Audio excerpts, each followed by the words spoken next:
دی monk میں خوش آمدید، جہاں منی آئی کیو کو بہتر بنانے پر کام کیا جاتا ہے۔ یہ تجزیہ عوامی سطح پر دستیاب ریسرچ اور ڈیٹا کی بنیاد پر کیا گیا ہے۔ اور آج کا ہمارا یہ تفصیلی جائزہ ایک بہت ہی زبردست بزنس کے اسٹڈی پر ہے۔ بالکل، آج ہم بات کر رہے ہیں سازگر انجینئرنگ ورکس لمیٹڈ کی، مطلب مارکیٹ میں جسے سازو یعنی SAZEDW کہا جاتا ہے۔ صحیح، اور ان کی شروعات 1991 میں ایک پرائیویٹ لمیٹڈ کمپنی کے طور پر ہوئی تھی۔ ہاں، اور پھر 1994 میں یہ پبلک لمیٹڈ بن گئے۔ لیکن ہمارا آج کا مقصد ان کی صرف تاریخ بتانا نہیں ہے۔ جی، مقصد اس بات پر روشنی ڈالنا ہے کہ کس طرح آٹو رکشے اور گھریلو الیکٹرانکس بنانے والی ایک کمپنی جو کہ زبردست خسارے میں تھی، اس سے نکل کر ریکارڈ توڑ منافع کمانے لگی۔ ایک بہت بڑی مارکیٹ کی طاقت بن گئی وہ۔ یہاں جو بات سب سے زیادہ حیران کن ہے وہ یہ ہے کہ یہ کوئی عام مالیاتی ریکوری نہیں ہے، یہ ایک مکمل کاروباری تبدیلی یا بزنس ٹرانسفارمیشن کی شاندار کہانی ہے۔ بالکل، مطلب جب ہم ان کے نمبرز دیکھتے ہیں نا تو بعض اوقات ایسا لگتا ہے کہ یہ اعداد و شمار کسی تھرلر فلم سے کم نہیں ہے۔ واقعی ایسا ہی ہے۔ چلیں اس بات کی گہرائی میں چلتے ہیں۔ 2019 اور 20 کا جو دور تھا وہ ان کے لیے مشکل ترین دور تھا۔ بہت مشکل تھا۔ اگر ہم 2019 کے اعداد و شمار پیش کریں تو ان کی آمدنی یعنی ٹاپ لائن میں 18.89% کمی آئی تھی۔ اور اس کی بڑی وجہ ان کی مین پروڈکٹس کی سیلز کا گرنا تھا۔ صحیح، آٹو رکشوں کی فروخت 28% کم ہو گئی تھی، صرف 15,845 یونٹس بکے۔ اور ٹریکٹر ویل رمز کا حال بھی برا تھا، وہ 32% سکڑ کر 73,395 یونٹس رہ گئی تھیں۔ تو ایسا کیوں ہوا؟ مطلب اچانک سے اتنی بڑی گراوٹ کیسے آ گئی؟ دیکھیں، اس کے پیچھے کچھ ٹھوس حقائق ہیں۔ سب سے پہلے تو خریداروں کی قوت خرید میں کمی آ رہی تھی، مہنگائی کی وجہ سے۔ بالکل، اور دوسرا بڑا جھٹکا تھا پاکستان سٹیل ملز کی بندش۔ اب سازگار کو خام مال کے لیے درآمدی سٹیل پر انحصار کرنا پڑ رہا تھا، اور اسی دوران روپے کی قدر میں بھی مسلسل کمی ہو رہی تھی۔ جی، جس کی وجہ سے ان کے خام مال کی قیمتوں میں بہت زیادہ اضافہ ہو گیا۔ پھر 2020 کا ذکر کرتے ہیں، جب کووڈ-19 کی وبا آ گئی۔ وہ تو ایک الگ ہی سطح کا چیلنج تھا۔ 3 ویلرز کی فروخت مزید گر گئی، بمشکل 12,274 یونٹس رہ گئی تھیں، اور خالص منافع 66.30% گر گیا، اور EPS یعنی ارننگز پر شیئر انتہائی کم ہو کر صرف 0.96 روپے رہ گیا، 1 روپے سے بھی کم۔ اگر ہم اسے وسیع تر تناظر میں دیکھیں تو اس وقت کمپنی کے لیے سب سے بڑی رکاوٹ ان کی فائنانس کاسٹ تھی۔ قرضوں کا بوجھ۔ جی ہاں، فائنانس کاسٹ میں 163.71% کا ہوش ربا اضافہ ہوا۔ زیادہ ڈسکاؤنٹ ریٹ کی وجہ سے انہیں بہت نقصان ہو رہا تھا۔ یہ تو کسی بھی کمپنی کے لیے واقعی ایک ڈراؤنا خواب ہو سکتا ہے۔ مارکیٹ بند ہے اور قرضوں کا سود بڑھتا جا رہا ہے۔ ہاں بالکل، انویسٹرز تو اس وقت یہی سوچ رہے ہوں گے کہ اب یہ کمپنی نہیں بچ سکتی۔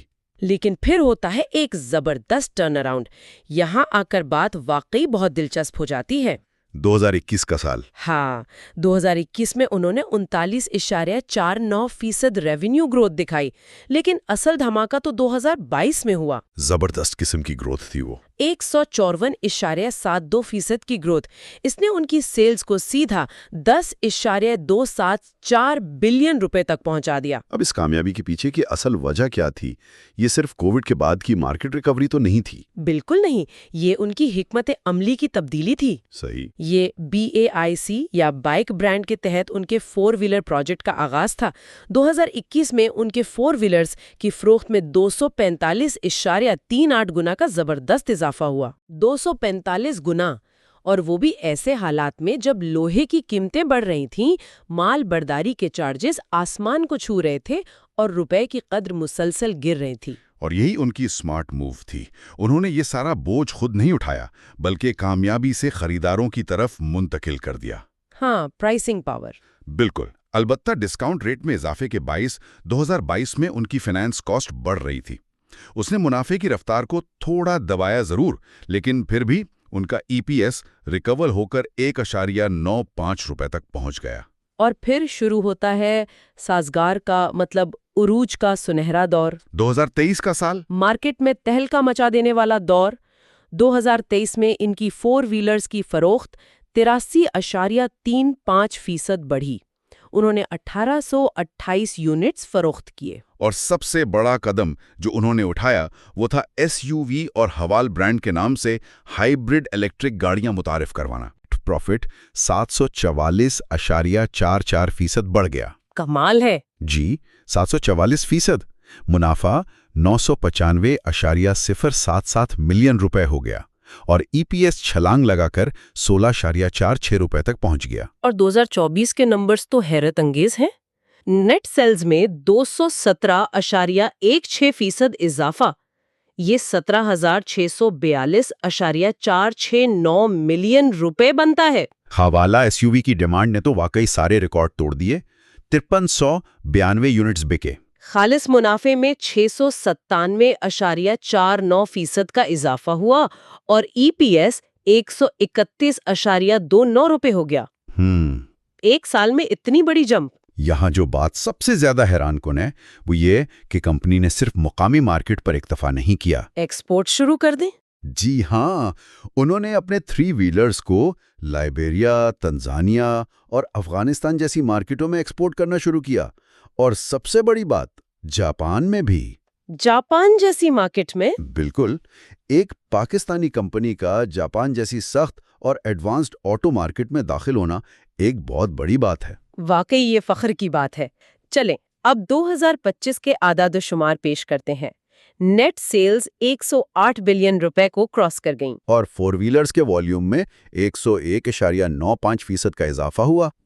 EPS ایک ناقابل یقین حد تک بڑھ کر 270.26 روپے تک پہنچ گیا اور خالص منافع 16 ارب روپے سے زیادہ ہو گیا ہے۔ اور اس شاندار کامیابی، اتنے بڑے پروفٹ کی سب سے ٹھوس وجہ کیا ہے؟ ان کا قرضہ کم ہونا؟ قرضہ کم نہیں، ان کا گیئرنگ ریشو بالکل 0% ہو جانا، یعنی کمپنی پر اب کوئی بھی شارٹ ٹرم قرضہ نہیں ہے۔ 0%؟ یہ کو کمال ہے۔ اور اس کے برعکس ان کے بینک ڈپازٹ ذرا دیکھیں۔ 2024 میں یہ 7.76 ارب روپے تھے، 2025 میں یہ بڑھ کر 16.596 ارب روپے تک پہنچ گئے۔ تو اس سب کا آخر مطلب کیا ہے؟ کرنٹ فائنینشل ایئر یعنی حالیہ مالی سال کی پہلی چھماہی، جسے ہم 1HF26 کہتے ہیں، اس میں بھی ترقی کا یہ سفر جاری ہے۔ جی بالکل جاری ہے۔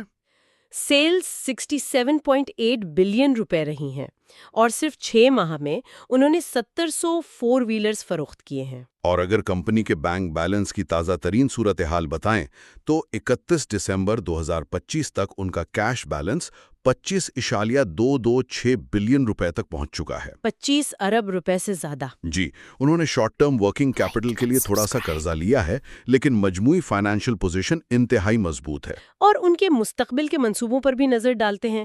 اگست 2025 میں انہوں نے CKD پلگ ان ہائیبرڈ یعنی PHEV حوال H6 لانچ کی۔ اور اس کامیابی کے بعد اب وہ 31 مارچ 2026 تک ٹینک 500 اور کینن PHEV بھی لانے کی تیاری کر رہے ہیں۔ اور سب سے بڑی تبدیلی یہ آئی ہے کہ اب ان کی 80% سے زیادہ آمدنی صرف 4 ویلرز سے آ رہی ہے۔ 3 ویلرز والا بزنس ماڈل اب مکمل طور پر ٹرانسفارم ہو چکا ہے۔ اس سے ایک بہت اہم سوال پیدا ہوتا ہے۔ جی، کیا سوال؟ دیکھیں، آٹو پالیسی 2016 سے 21 کے تحت جو ان کمپنیوں کو رعایتیں ملی ہوئی تھیں وہ جون 2026 میں ختم ہو رہی ہیں۔ ٹیکس اور ڈیوٹیز کی رعایتیں؟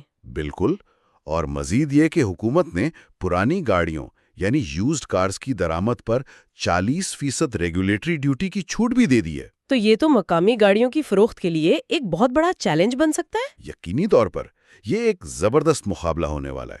سننے والوں کے لیے یہ واقعی ایک سوچنے کی بات ہے۔